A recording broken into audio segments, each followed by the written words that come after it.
Hello there and a very warm welcome to this special edition of Brass Tacks coming to you live from Washington DC. We're overlooking the beautiful Capitol Hill building on my left, and of course the White House is just a couple of blocks away. Today is the third and final day of Prime Minister Narendra Modi's visit to the United States. A whole host of deals have been signed on, from space technology cooperation to jet engine technology transfer to drones that are being purchased, and of course consulates being opened in each other's countries. So a lot of deals have been signed on. Today, though, is the day for technology. As we speak, the Prime Minister is meeting with the who's who of the technology world, the biggest names in corporate America, in tech America, from Tim Cook to Sundar Pichai to Satya Nadella. They're all meeting right now with Prime Minister Modi and President Biden in what is being called a tech roundtable or a tech handshake event at the White House. From India, it's been represented by Mukesh Ambani, Anand Mahindra, Nikhil Kamath. They're all there for this tech roundtable that's happening right now in the White House. So, what can we expect on the third and final day? And more importantly, how is this visit going to be judged? 10 years down the line, when you look at this visit by Narendra Modi to the United States, his first ever state visit, how may history judge the events of the last 3 days? But first, what we have seen, the incredible scenes over the last 24 hours.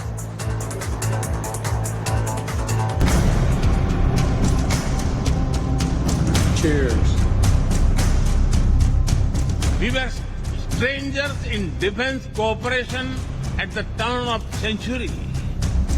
Now, the United States has become one of our most important defense partners.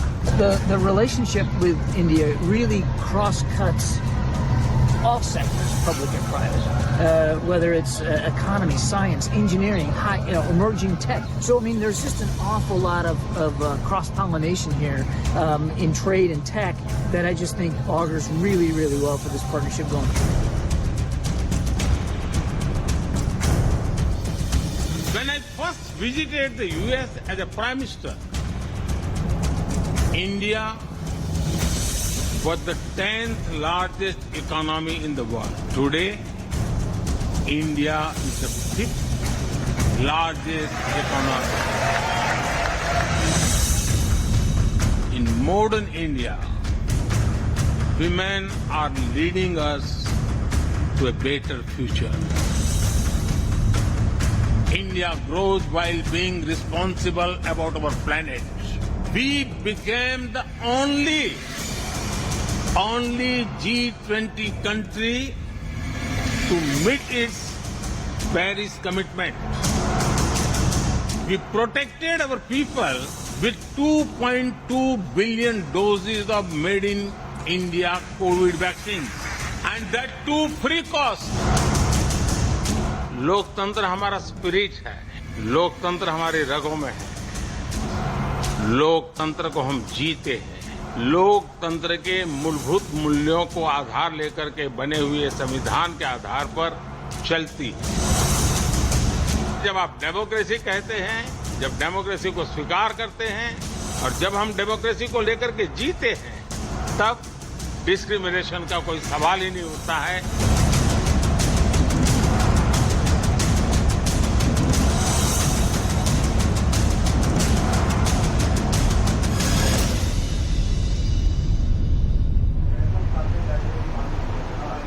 So there was a lot of chatter around democracy and Mr. Modi's government's track record when it comes to minority rights and religious freedoms, etc. But that is just one very small divergence, if I may even use that word, in this relationship. More than 99% of this relationship between India and the United States is being defined by convergence. So I spoke to a very special guest. Admiral John Kirby is the communications in charge for the National Security Council, one of the top members of Joe Biden's national security team. And I asked him, what is the big takeaway from this visit? Yes, people are talking about technology transfer in defense. People are talking about, easing up the visa processes for Indians and Americans. But what is the one big defining sort of takeaway of this visit? This is Admiral John Kirby speaking exclusively to CNN News 18. All right, so it's been what many are describing a watershed visit by Prime Minister Modi to the White House. I have with me the coordinator for strategic communication of the National Security Council, Admiral John Kirby. Thank you very much for speaking with us. Great to be with you. The headline seems to be the jet engine deal between GE and HAL. Could you throw some more light on, how many numbers of engines are we talking about, and how long do you see the congressional process, the approvals for this to go through? Well, we're going to work with Congress to push this through and to completion as soon as possible. I couldn't give you an exact time frame. And as for the numbers, I think that's really going to be up to the two companies to speak to. But let's not lose the forest for the trees here. This is a significant, as you said, a significant deliverable by General Electric and by both of our countries to allow for co-production of these jet engines, which are the best in the world and will have an enormous impact, not just on capabilities inside India, military and civilian aviation, but also, as Prime Minister Modi said, creating jobs for both of our countries. So a really key moment. We're really proud that this came together for the state visit, but it wasn't just the jet engines either. Yeah. It was cooperation on space and the Artemis Accords. It was improving people-to-people ties. India is now going to buy more than 30 MQ-9 drones, which will help their military capabilities using those American drones. I could go on and on. There was just so much that these two leaders agreed to. So just on the defense partnership itself, the buying of the drones, now the jet engines, would you now characterize this more less as a transactional buyer-seller relationship and more of a knowledge partnership or a technology partnership? Absolutely. I mean, the relationship with India really cross-cuts all sectors, public and private, whether it's economy, science, engineering, emerging tech. One of the things that the two leaders talked about was building more resilient supply chains for semiconductors. And India's investing more in American semiconductors. We're investing more in some clean energy technology that India's working on. So, I mean, there's just an awful lot of cross-pollination here in trade and tech that I just think augurs really, really well for this partnership going forward. Could you give us some more specifics on the semiconductor part? We've heard about the Micron deal, but is there anything more specific you can share on what the nature of this cooperation is? Well, I think we're still going to work out some of the details going forward, but remember what happened during the pandemic, and that was where we all of us, India included, really saw the fragility of the supply chain process. And what we're trying to do here with India is make that supply chain much more resilient to those kinds of shocks. And that means we've got, India has such a bright and viable high-tech industry, and we want to be able to tap into that innovation and that thinking, so that both of our supply chains, should there be another pandemic, should there be another shock to the international system, doesn't fall victim. So, last couple of questions. One on the H-1B, and one of the concerns, this is one of the pain points for Indian Americans, techies who are living and working here, that they had to leave the country to renew their H-1Bs and come back to get the stamp. I believe that's being relooked at. Could you give us some details? I don't have an update for you on that. That's really a better question for the State Department. All right. Final word. There was a question that was asked today to the Prime Minister and to the President about concerns regarding India's human rights record, its religious freedom record, and so on. Do you have any concerns about India's record when it comes to treatment of religious minorities, press freedom, etc.? I think President Biden addressed this during the press conference, and he talked about the fact that, one of the things that close friends and partners can do is have these kinds of candid discussions. And as the President said, they did have that kind of a discussion today.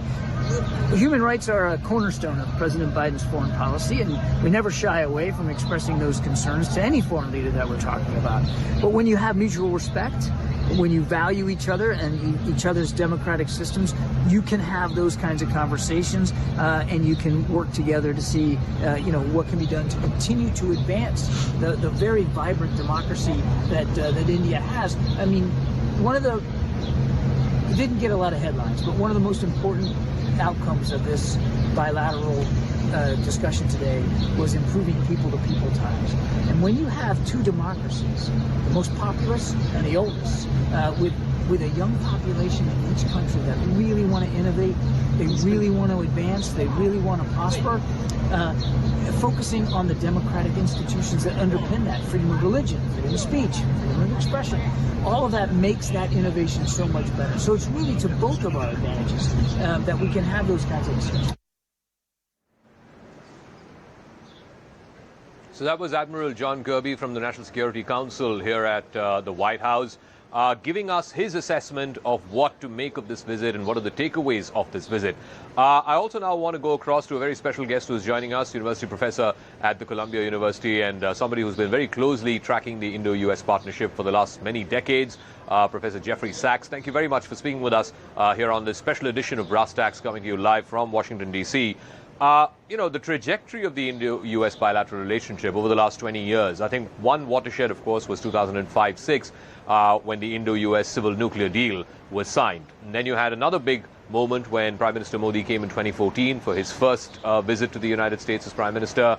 And in the last 9 years, the engagement across multiple administrations, whether it was with President Obama, then President Trump, and now with President Biden, Prime Minister Modi seems to have been able to forge some kind of a friendship, some kind of a linkage across these three presidencies, across these three administrations, and with these three individuals as president. How much do you see from whatever you've seen of this visit and what we've seen in the last many visits that the Prime Minister has undertaken over multiple administrations? How much of his personal equation, charisma with these leaders is driving this relationship? Well, I'm, of course, very glad to see good relations between the United States and India. But I also look to India to help promote good relations across the whole world. India has the presidency of the G20. That brings together really the core of the world economy. And at a time of such stress where U.S.-China relations are very stressed and dangerous. And of course, U.S.-Russia relations don't exist now other than at war. I hope that Prime Minister Modi will use his leadership skills, which are enormous, to promote global cooperation, not only India-U.S. cooperation. I want to talk a little bit about U.S.-India, particularly on the trade front. And I think the buzz here in Washington is, this is a defining moment. This is an inflection point in the bilateral between Washington and Delhi, because both sides, certainly from the leadership downwards, are giving this message that America is willing to take the same bet, make the same investment in India over the next 10, 20, 30 years, like it did with China in the late 1970s when Deng Xiaoping was the Chinese leader, and you saw the economic transformation of China over the last 30 years. Today, as you said, given where things stand between Washington and Beijing and between Washington and Moscow, is that something that you see as an economic leapfrog moment, both for the U.S. and India? As President Biden said yesterday at the state dinner, America's future is intertwined with India's future, certainly economically speaking. Do you see that sort of leapfrogging in the next decade or so? Well, of course, there should be good, strong economic relations, but it's obvious the U.S. also wants to use India in the U.S. supposed fight with China. India does not want to be used by anybody. India stands on its own. India should have good relations within the BRICS, meaning with Russia, with China, with South Africa, with Brazil, as well as good relations with the U.S. But the U.S. aims to put India against American opponents. I think, of course, India knows this. Indian leaders know this. India doesn't want to be used and could never be used by the United States for these purposes, but that's the idea of the Quad arrangement and so forth, that somehow India will become a bulwark for U.S.-led geopolitics. This, to my mind, is extremely naive, especially since India is so much larger than the United States in population, of course. It's almost 5 times larger. And because India has interests in good relations with Russia, with China, with other parts of the world. So I just think it's important to understand the U.S. motivation is a little one-sided. And India's motivation, I think, is to have good relations with all parts of the world. One of the core areas, and we saw one of the big deals that were announced yesterday, was in the field of defense cooperation, not just a transactional one, a buyer-seller one, but transfer of technology, the jet engine deal. Given the complex geopolitical situation, the war in Ukraine, and of course, you know, India's dependence traditionally on Russia for its military supply chains, do you see that changing because of the war, and India will be far less dependent on Russian military parts and supplies, let's say 10 years from now, as it was, as compared to 10 years ago? And also, how does the China threat play in all of this? Many are saying the reason why there is this almost intertwined defense relationship between the US and India is because of China. China is the unsaid factor in the room. Well, I think India needs to be careful about signing up to something it doesn't want to sign up to, which is to be some kind of junior partner in a US military alliance. Because my own view is the U.S. is on the wrong track right now.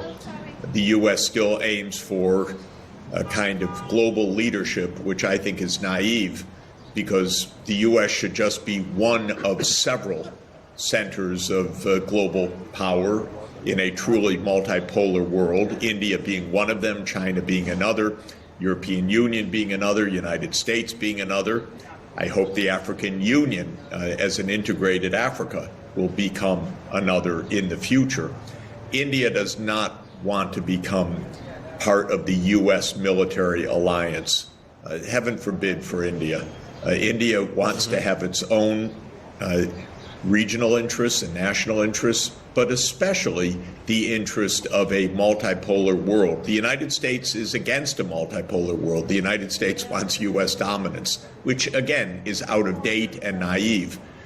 And India should, of course, be fully aware of the U.S. motivations.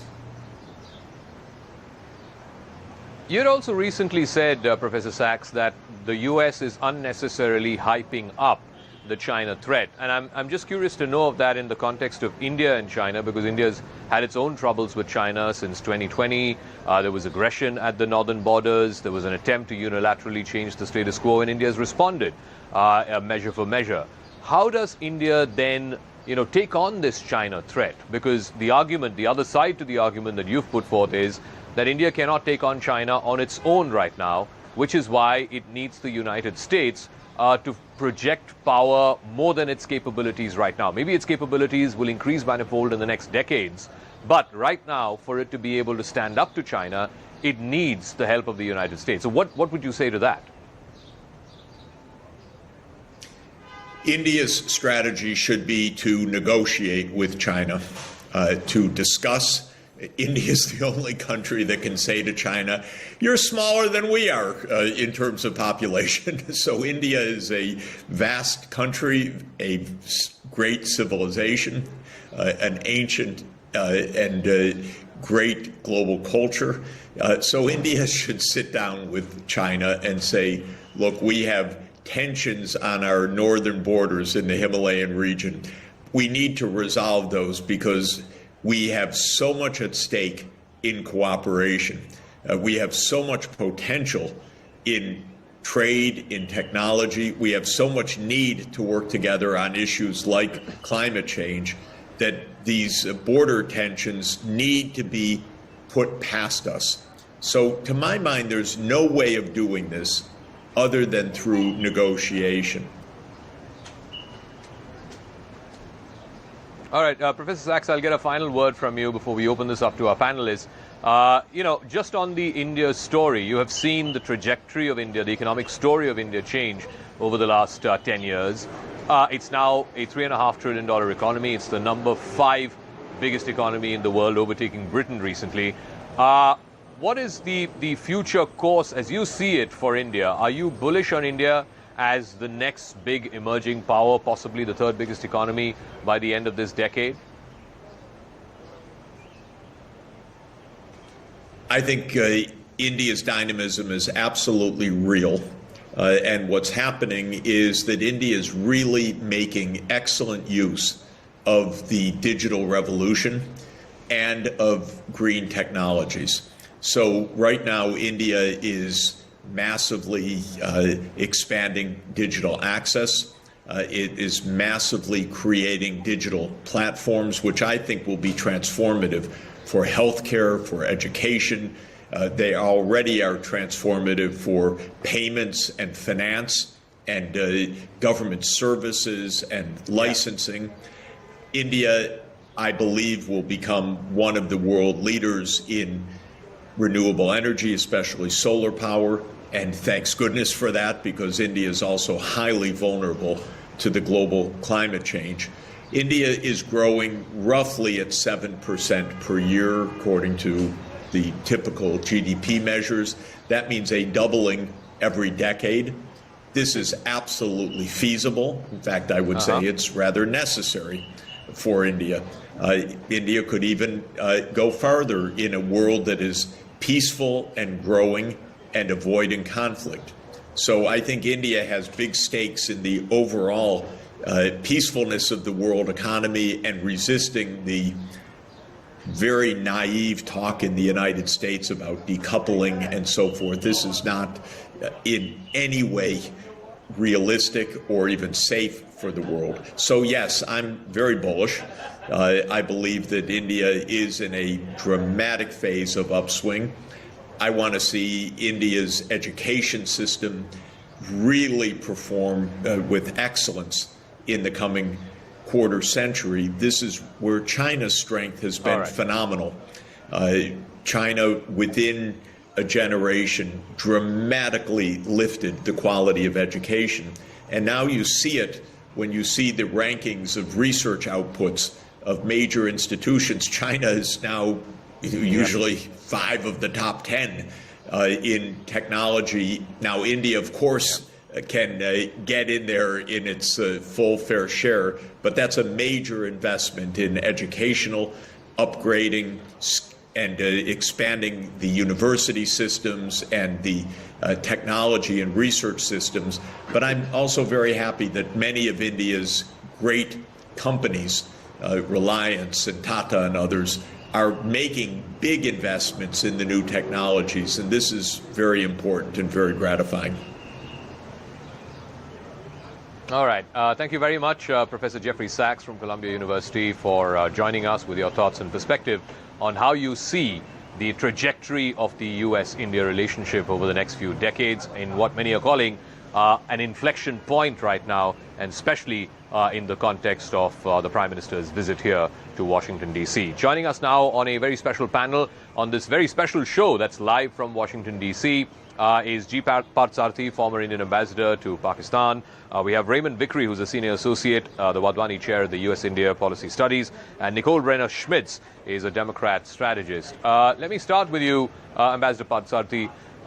While everybody here is so bullish on U.S. and India and the transformative sort of potential of this partnership over the next many decades, I guess it's important also to try and draw the limits of this partnership. For example, as much as there is defense cooperation and transfer of technology, etc., India and the United States are never going to be treaty allies. They're never going to be military allies. And you must have seen this Ashley Tellis piece, which is making a lot of people uncomfortable here in the Beltway, in the Washington Beltway, and that is that if push came down to shove, and if the US and China were to go to war over Taiwan, India is not going to get militarily involved. So while it's all milk and honey and sugar, should we also not acknowledge the limits to this partnership? Look, we've got a good thing started. I remember when I was in Washington, having Mrs. Gandhi's time and watching summits and hearing and looking at them. But let me tell you, what I saw over the last 3 days, I could never imagine in my days when I was in the US that we would have such an easy, friendly relationship at the level of the heads of government and state. And I think that is important. The other point, I think, in this visit was we involved people. The address to the Congress, the presence of the growingly large Indian community who have done both America and India proud. I think the right atmosphere now exists for it. Yes, we don't get involved in conflicts of others. That's a fact of life, and especially in the case of Ukraine, I think we would just think of peace, and there are easy diplomatic solutions if everybody gets into it. And I'm sure we'll work more with the US. My point really is that this visit went without controversy. The PM was very well received by the US Congress at the White House. And it has set the mood and the leading businessmen he met. Because let me tell you now, for us, the US has been possibly the major partner in global economic relations. But right now, I think we're giving concrete shape. And here I would attribute to two. First, I think once the Americans get in and cooperate with us on semiconductors, electronics is the future of India. And you can have no one better than the Americans to cooperate with us. And semiconductors will change Indian industry upside down and put us up there in electronics.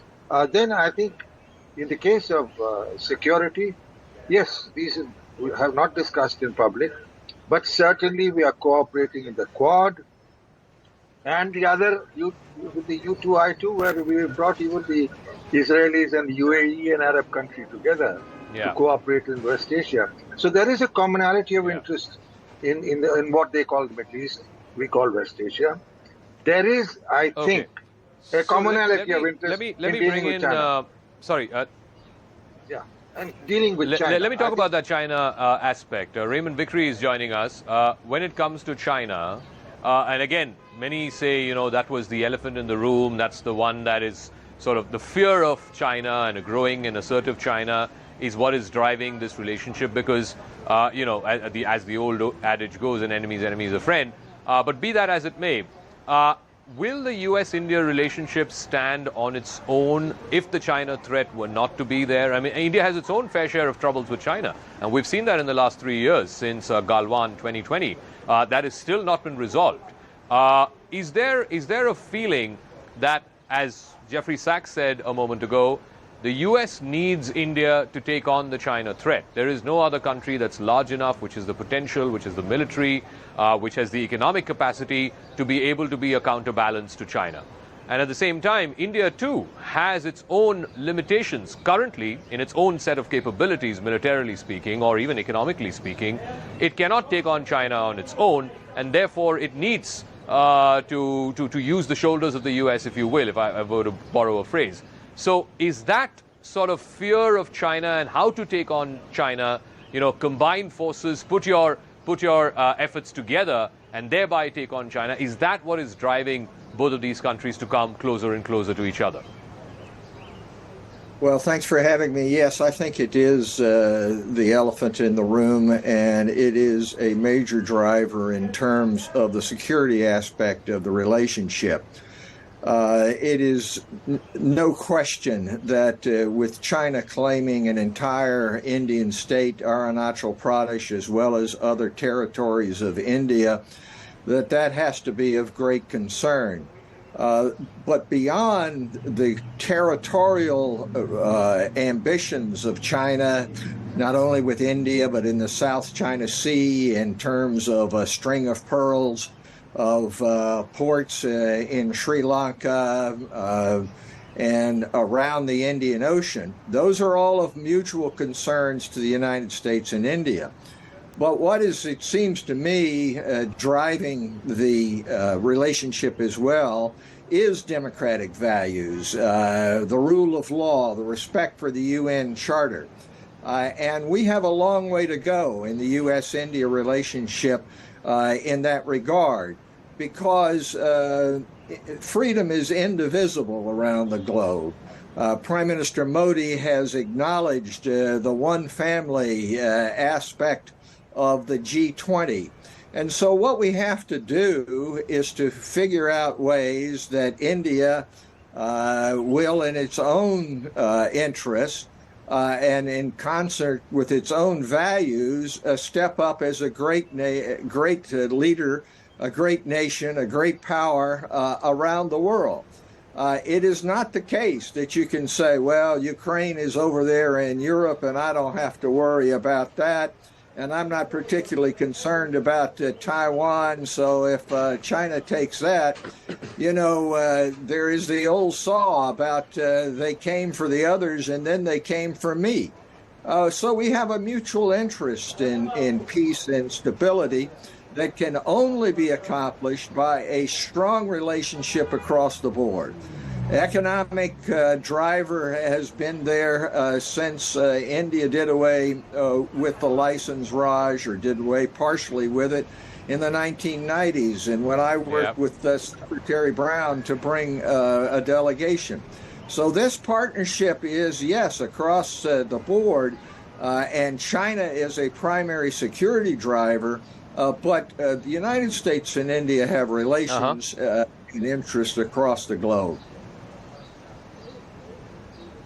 But Nicole Brenner-Smith, just taking off from what Mr. Vickery said, it's not like India and the United States are going to agree on every issue. I mean, when you say shared values or shared interests, when it comes to Ukraine, I don't think there is anything shared. I mean, India has made it amply clear that India's top priority is a growing economy with a large consumer base, one of the largest consumers of oil and gas, for example.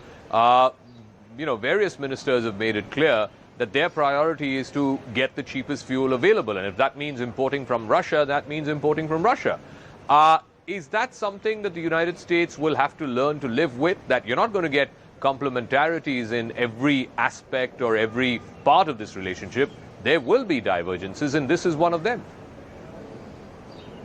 Yeah, absolutely. I mean, look, I don't think the U.S. is coming into this with an expectation of having a NATO allyship type relationship with India. But none of these things live in a silo either, right? The Russia-Ukraine is not in one bucket that's separate from, frankly, our strategic interests that certainly converge over the issue of China to the technology development. These things are all bleed into each other and are a part of each other and push and pull on each other. So that's the purpose here. I mean, this has been a long game of a relationship, which, I mean, you can really look at starting almost with the Clinton administration that has gone through then, Bush and Obama and Trump and many iterations of this. But the Biden administration is continuing what they think is the most strategic path, because we have this great concern over China right now. And while the administration has treated this visit as a really a welcome and a red carpet rollout with a state dinner and his second address to the Congress, there were some liberal Democrats who boycotted the speech. There have been some more progressive organizations that have staged some protests. And the media in the U.S. has covered this aspect of the visit as well. So, other perspectives have been portrayed here. But what the administration and the majority of Congress is doing is saying this is a relationship that is multifaceted and needs to grow and continue.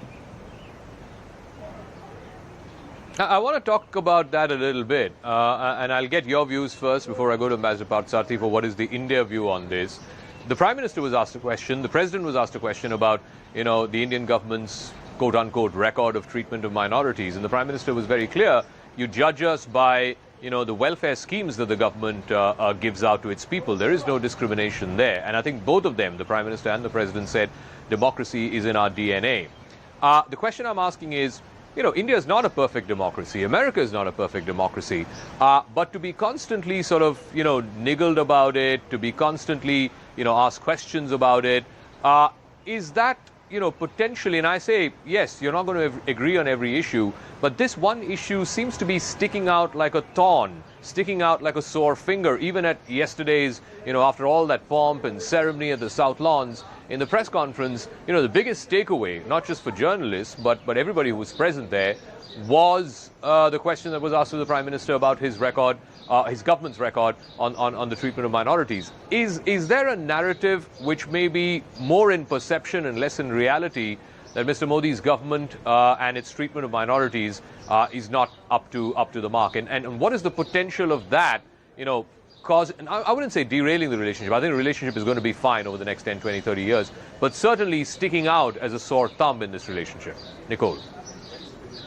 Well, look, I mean, there's just no doubt there are elected members to our Congress who have voiced their concerns. And part of the beauty and wonderfulness of living in a democracy, even if it's not perfect, is that journalists and the press have the ability to ask these questions.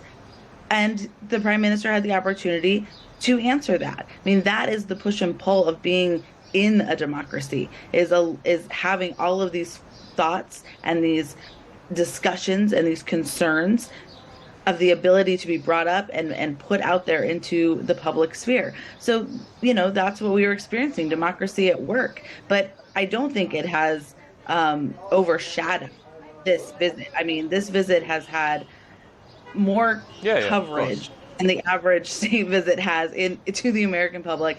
And the meeting this morning that's happening with the Silicon Valley leaders, the state dinner, what he said in his joint address, all of the agreements that are being announced, right? This isn't, we talked, we don't agree, but we had a conversation. We're announcing partnerships. That is the takeaway from this state visit. And I think, frankly, if there wasn't some dissension, it wouldn't have been happening in a democratic country. Yeah, so I want to ask Ambassador Parthasarathy this. I mean, the criticism from the U.S. side, I wouldn't say criticism, but this is something that officials point to, is that this is how democracies work. Maybe India is being too overly sensitive for these questions that are being asked of Mr. Modi's government. I mean, yesterday, even as the press conference was happening inside, and even as, after that, when the Prime Minister went to address the U.S. Congress, outside the White House, there were a bunch of Khalistan protesters, maybe 100 of them, maybe 200 of them. But they were there. They were shouting their slogans. And the American view is that they are saying that, look, this is an example of how democracies work. You don't need to sort of get so worked up about a few hundred protesters outside the White House. Is India being accused of being overly sensitive to some of these issues? Or should India also turn around and say, well, just as India's democracy may not be a perfect union, neither is America's. Look at its treatment of minorities. Look at its treatment of the gun violence victims. Look at how divided this country is at this point of time. Should India start talking about that as well? Because I don't see that road is a particularly productive one. No, I don't think so. I don't. Tit for tat is childishness. And the fact of the matter is, the Americans are the Americans, and they will keep saying they are a diverse society. Sections of society will say something. I think the Americans know that large sections of the Indian media can be pretty harsh with them also. So that's a part of the give and take of democracy. As I say, I've dealt with being there for so long. I have never seen things so good. And I think two important things. One, it has to be not just one field. Economically, America will remain our major partner. And I think for the first time, there's a recognition in America that when India seeks high-tech technology, or in electronics and elsewhere, and most important now in what we're going ahead with, but on the semiconductor side, I think it is important that people's exchanges continue. I think it's important that we understand each other. But I would only tell the Americans, you should judge India by and its governments by the people who elect them. And you know we change governments like you do. So I think you go along with an elected government. If you disagree with something, as long as it's pleasantly and not harshly done, as some countries do, we'll live with it. I don't worry too much. But I think Mr. Modi really spelt it out today. He spoke for all of India. I come from the south, the north and the south. and there was not any reference to any communal issue. Yes, every society has its problems, and as long as it's being looked after and being sought to be resolved, it's fine. And no country can be more diverse than India. For God's sake, we got 17 languages, you've got one. Yeah. That's what I tell the Americans. So the fact of the matter is, it's live and let live, but I think it is important that the world's most populous democracy and the world's most, strong democracy, powerful democracy, you might say, populous and powerful, I would say, make a good team. And I think we can do the world a lot of good together. All right. And that's about it. But I think what has happened in the Modi visit... Raymond Vickery the final... Yeah, I'll give Raymond Vickery the final word. And I think, people say that there are these moments that come in a relationship, when Nixon went to China, when Rajiv Gandhi came here and so on, even the Indo-US civil nuclear deal. These were watershed moments, watershed visits, and I think this one will go down in history books as well. It's the first ever state visit by the Prime Minister. I mean, I was at the White House South Lawns yesterday, the pomp and ceremony, the regalia, and just when the national anthem played and there were 5,000 Indian Americans singing along on the South Lawns of the White House, that was incredible. I mean, it's a moment, it was like I said in some of the coverage yesterday, it was like a political rally meets a rock concert kind of an atmosphere. And I think, would that be the abiding sort of image of this visit? 10 years down the line, Mr. Vickery, how will people view these 3 days and what these 3 days meant and what these 3 days achieved? I think these 3 days will be viewed as a hinge in terms of the relationship. Not because we haven't been working at it for a long time, and we have. It's been 25, almost 30 years since the rapprochement between the U.S. and India, and both parties in the United States have subscribed to it. But what is unique here is a looking to the future, not worrying about economic imperialism or who struck John in 1971, but looking to what two great democracies and self-confident democracies can do together. And I think that will be the major impact of the last couple of days. All right. Thank you very much to Raymond Vickery, Nicole Brendan-Smith, and also, of course, to Ambassador Parthasarathy for joining us. It's been phenomenal these last 3 days, and the kind of, intertwined nature of India and America, and how both of these countries, from the leadership downwards, are sending out this message that they are invested in each other's future, not just for the next 1 or 2 or 5 years, but certainly for the next few decades. I sat down with Tanvi Madan, she's a senior policy fellow at the Brookings Institution, and asked her to sort of weigh in on how this visit is going to be seen. How is it being viewed in Washington? How is it being viewed in Delhi? And most importantly, how may it be judged by the history books?